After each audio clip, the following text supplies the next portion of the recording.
namin, natagal na ito. Wala na yung health and wellness. Yan yung sinasabi nila eh. Bawal tayong magkasakit.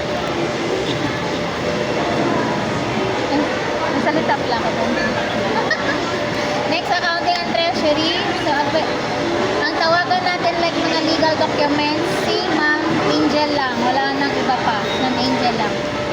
Then regarding sa DIR renewal, sa expenses, si Ma'am Sergi. Sa mga benefits, si Meryl Jane.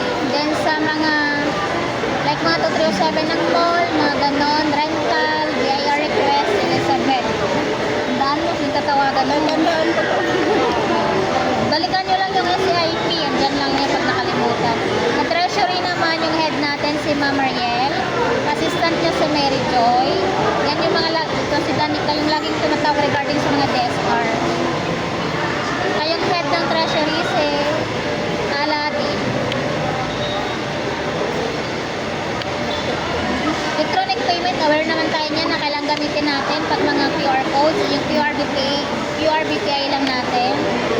Tapos double check natin kasi as per Ma'am Angel, yung ito daw, ay lumalabas ko lang minsan na nare-receive natin na minsan may lumalabas daw na unsuccessful. Akala natin okay na, pero ganyan pala yung lumalabas na successful. Double check daw yan.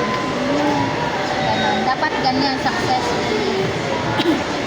Yun lang. Makati ko alam ko.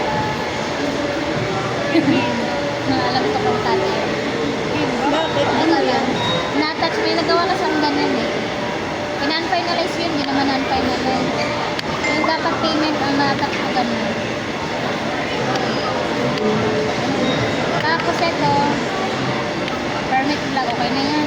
Alam naman natin